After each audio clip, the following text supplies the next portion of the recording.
Hi, and welcome to the Mediatwits number 173. I'm Mark Glazer, executive editor and publisher at MediaShift. Today we'll be talking about a growing trend in online advertising. Publishers buying fake traffic, and bots are the ones who are basically seeing the ads, and advertisers are being stuck with the bill.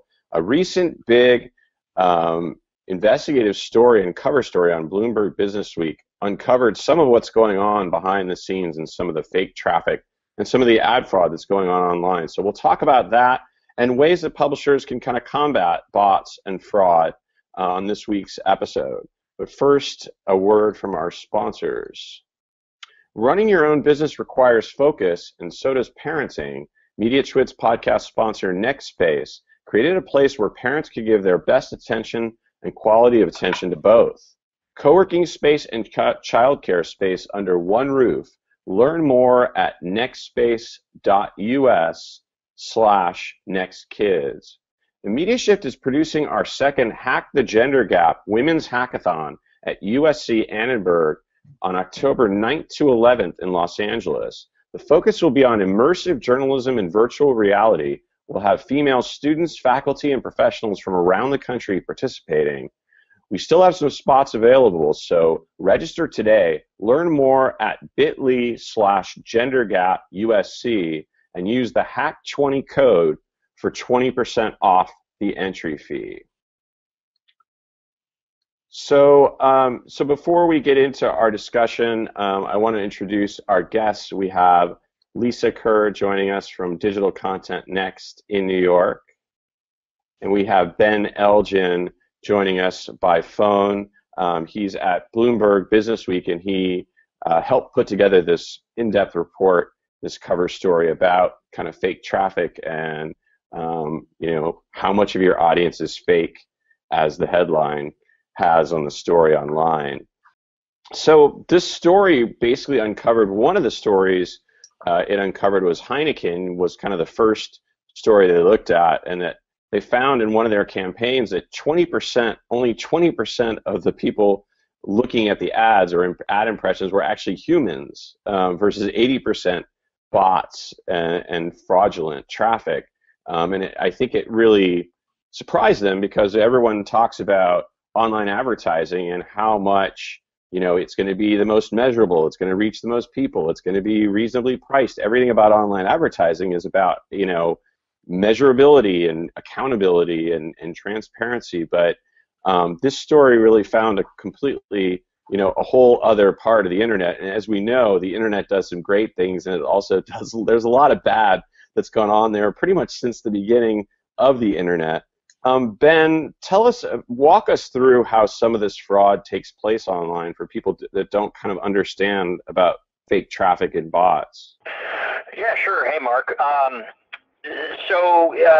We were talking to a lot of advertisers and hearing their stories, and our goal is really to try to trace this back a bit and to try to figure out, okay, well, where is this coming from? And so we found a number of publishers from high-end publishers to sort of empty sites that are really there just to get ad impressions and generate money, and they're anonymously registered and essentially sites just geared to cash in on bots. And so kind of the whole gamut, and tried to figure out where is the traffic coming from. And so what we found, it's sort of you can go out on the internet and just buy cheap traffic very easily. And I may have mentioned it in the story. You plug in like cheap web traffic into Google, you get something like 300,000 results, and there's all sorts of companies out there, and they promise, hey, we'll send you real visitors, we promise, and they'll be interested in your content. But the cost of these visitors is about 1/10 of a penny a piece, right? And so it's just way too good to be true. However, we encountered just a number of different publishers, and from the biggest to the smallest, who they should have known better, and I think the temptation was too great, and they can make a lot of money by buying traffic at that price and selling ad space at maybe 10 times that amount.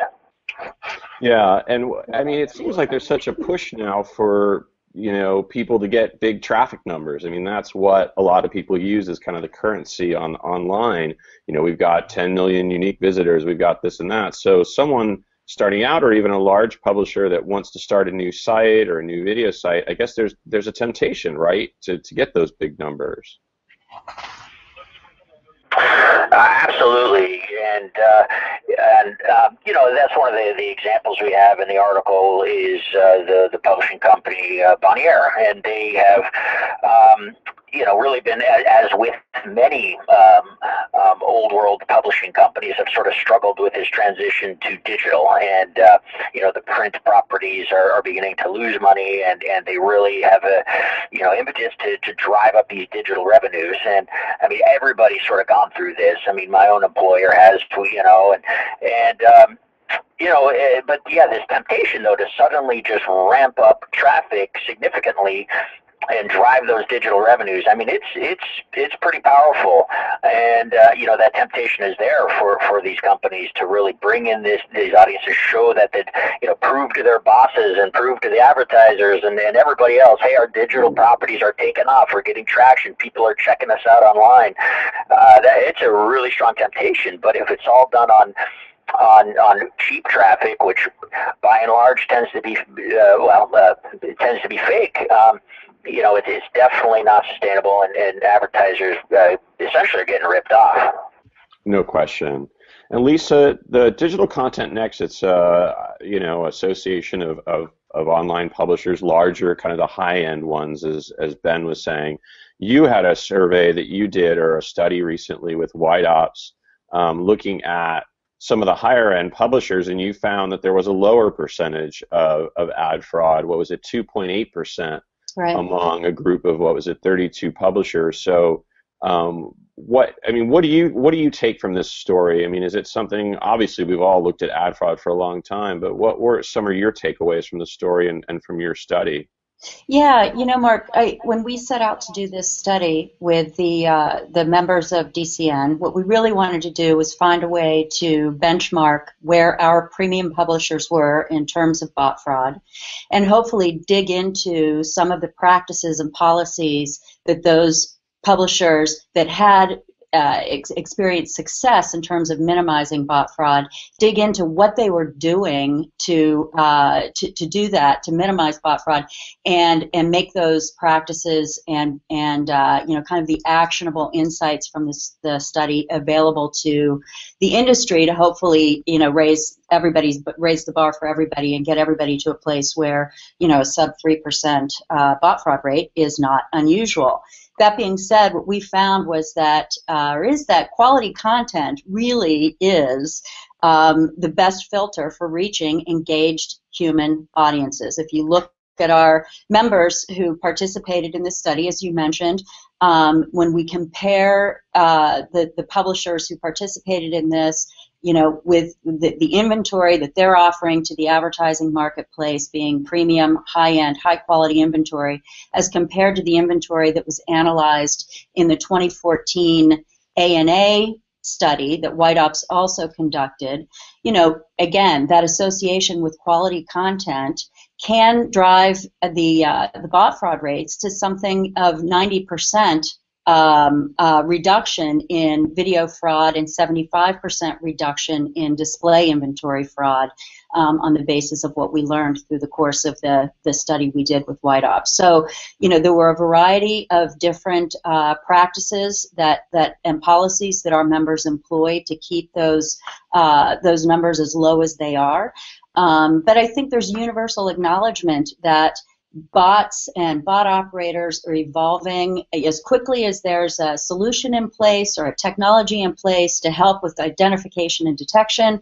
The bot guys are adapting accordingly. And so this is a day in, day out kind of fight. And, yesterday at a session during Advertising Week, Michael Zimbalist from the New York Times said clearly, this is our members' brands are built on trust with the consumers and with the advertisers, and we have to earn that trust every single day. So it's not a matter of, kind of one and done. We now know where we stand and we can move on to the next issue. This is an ongoing battle. Yeah, for sure.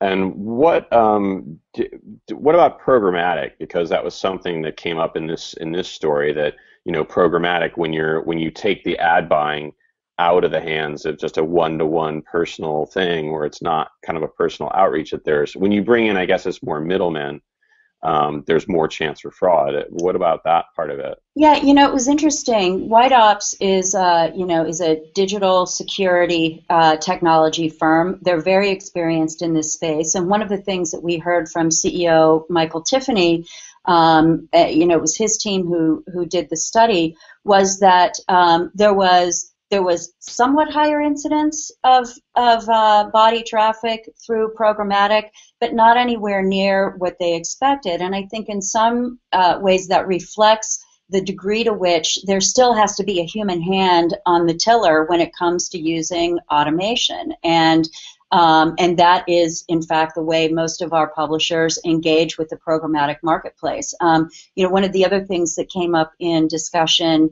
at one of the Advertising Week sessions yesterday was John Montgomery, who runs Group M, the media buying agency here in North America, saying that, they have gone to what they call trusted marketplaces with fewer members, that they have fully vetted, and that they understand the quality of the inventory going into and what they're making available to their advertisers. So again, automation we think is a great thing in terms of the efficiency and the innovation it brings to the marketplace, but it still has to be overseen and managed properly by human beings behind the scenes. Yeah. And Ben, what's your take on why you decided to do this story now? I mean, we've known about ad fraud and this kind of bots and buying traffic has been around forever, but what was it about, do you think, this moment that it was important to do this story? Right. Okay. Yeah, that's a good question. I mean, so like I was writing for Business Week way back in the mid 2000s, and actually did a cover story in 2006 looking at click fraud, right? I mean, it was a completely different animal at that point in time, and everyone was concerned about, the search engines, Google and Yahoo, and were they doing enough to sort of eradicate click fraud? And so it was a really interesting subject back then. Of course, it has evolved significantly over time, and this is a completely different animal that we're grappling with now. But yeah, you're right. It's been around. This new sort of iteration of things has been around for a couple of years. There's been some good articles in some of the trade publications, back in 2013, and so there's been some good coverage of this. But we just really felt that even with this, and for instance, the big White Ops report, from last year, which was talking about, anywhere from 10 to 25% of these ads being viewed are actually, shown before bots instead of humans. I mean, that report had a really big impact, I think, but it was still, largely anonymized. And what we were finding is just a lot of these case studies that were coming forward. There's real reluctance to by all companies involved in the ecosystem to sort of name names, right? And a lot of these, technology companies sitting between the advertisers and the publishers who, say they're working really hard, and some of them are, to vet out this traffic and to get rid of fraud. Are reluctant to sort of shine a spotlight on who the bad actors are, how they get into the system, how it impacts specific publishers and specific advertisers. And as a journalist, our whole philosophy is, look, sunlight is the best disinfectant, right? And if people sort of actually kind of see and start to get a flavor for what's occurring with some specifics, it makes a great story, and B, it'll probably begin to have an impact of prompting some change. And anyway, so that was sort of the idea was, yes, there's been a lot of coverage and some reports, and people were aware of this problem, but our feeling was people didn't really understand how it worked and how it sort of how it sort of made its way, the bad traffic makes its way into the ecosystem, how it persists and all that kind of stuff. So that's kind of the goal we were coming at with this. Yeah, and you really did make it a human story. This guy, Boris Media Group, and the kind of sites he put together. I mean, tell us more about that story.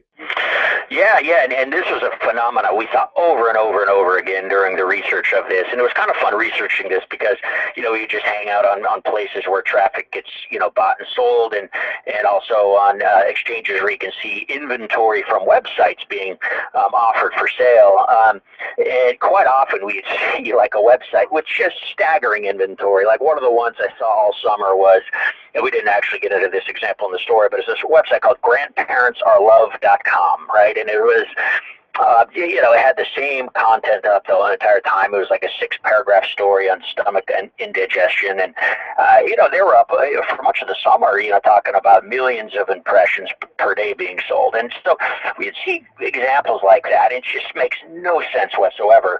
And there's all these sort of mini publishers who would have a few sites like this, or dozens or even hundreds of sites like this, and they would be monetizing the heck out of them.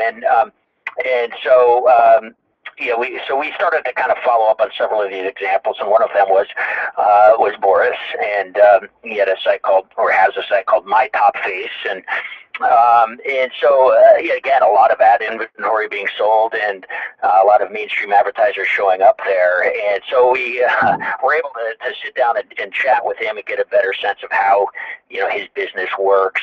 And basically what a lot of these publishers do is it basically comes down to arbitrage. They're trying to buy traffic inexpensively, and it could cost 1/10 of the amount that they make on the ad impressions they're selling. So it ends up being quite a lucrative business. And it turns out a lot of the traffic they're buying tends to be bot traffic instead of humans.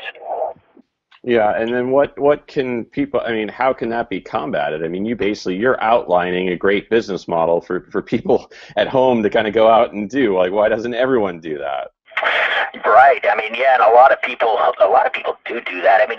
It's pretty remarkable. I think one thing, and I'll be interested to see what happens. There's been a few, a couple of companies really stepping up, how they're combating this stuff. So like AppNexus, came out and said, look, we cracked down on fraud going through our systems, and they said something like 65% of the transactions, the volume of transactions were eradicated. Or eliminated, and and if more and more technology companies that sit between the advertisers and the publishers, crack down on this stuff in that way, these publishers are going to have a much harder time selling their ad inventory. That said, I don't know. I'll see these guys show up on all sorts of exchanges, and I don't know. There seems to be a reluctance by a lot of these companies to really sort of crack down across the board and say, look, this is an actor that has repeatedly given us sites with bad traffic. We're just going to block this person entirely. We've talked to a number of these companies who say, look, we're going to take a more surgical approach and say, if a certain site, runs afoul of sends a lot of non-human traffic, we'll block that site, but we won't block the individual, the publisher. There's been a real reluctance to do that, and I think if some of these technology companies sitting between the publishers and the advertisers, be it exchanges or ad platforms, if they can step up a little bit more and take a stronger stance on this, I think it'll do a lot to eliminate this stuff. Yeah. Do you agree, Lisa? Just how important the platforms are? I know Google has made some moves in this direction. Yeah. Well, one of the things that we've talked about in conjunction with White Ops as we were reviewing the early results from the study is that honestly, in some respects, the solution to the problem is only partially technical. It's really an economic problem, right? The advertisers shifting money to where they know quality inventory is, and working with quality publishers, will in large part, or can in large part, eradicate most of this problem. The members of our, or the participants in the study we did, were extremely careful about who they source traffic from. Some of them do buy traffic, but they buy from reputable sources. And that costs money. I mean, quality costs money, and And for if the they don't, advertisers too, right? Because the right. advertisers are the ones who are kind of taking shortcuts in a way because it's complicated to buy online. I mean, the amount of, the ad networks that are out there, the middlemen, all the things they have to think of, and it's more expensive, obviously, to just go directly to a publisher and try to figure out publisher by publisher. Okay, they're going to have to vet everyone, and it seems like it's a kind of a complicated situation for the buyers and advertisers. Yep, and yet strikingly simple in some respects. I mean, Michael Zemblist again yesterday said, how much more transparent can you be than doing a direct buy with the New York Times? You know what you're going to get. And so, again, I think back to that point about quality content can be an excellent filter for how to reach human audiences, is one of the key takeaways that we found from the study we did. Yeah, and it seems like now the new publisher motto will be, we have real humans on our site. Let's hope, right? Not with real humans. Let's hope. Let's hope. And Ben, one final question for you is where are you going to kind of take this story next? You dug into something. There's obviously you found a lot more. What else do you think is out there? What other bad actors do you see that are worth uncovering? Right. I mean, there's so much to still dig into. I mean, I think people are becoming more aware of this, and the more advertisers and mainstream publishers are aware of this issue and kind of understand it, it's just the more questions they ask about, where does this traffic come from, and out of the more oversight that they have, I think that that's going to be the first remedy to all of this. But I mean, I think it's going to take a while. I mean, we talked to a number of advertisers we spoke with didn't really kind of know about this problem with source to traffic, and source, that's acquired traffic. And in that White Ops study, they really singled that out as being probably the highest indicator of what's going to end up being bots. Right? They said when publishers buy traffic, it can be as much as 50% bots, right? And a lot of advertisers didn't quite understand this and weren't sort of demanding to know from publishers, okay, well, where does this traffic come from? So, I think there's still a lot of learning and understanding that needs to happen.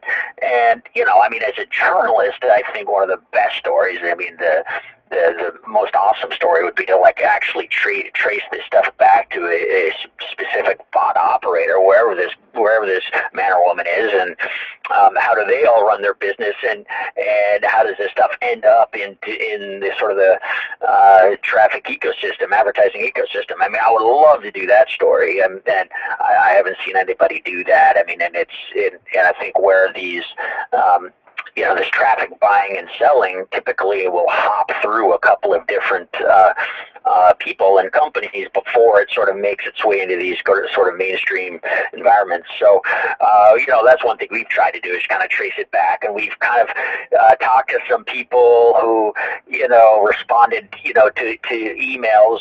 We knew we identified some sites that were sending just gobs of traffic, bad traffic to various sites, and of course these are anonymously registered websites that are the hop points, and so you send an email to some anonymous email address, and some guy will get back to you and give you what's probably a fake name, and so we've had those kinds of conversations, but we'd love to take it another step or two, and so that's always something we're trying to do.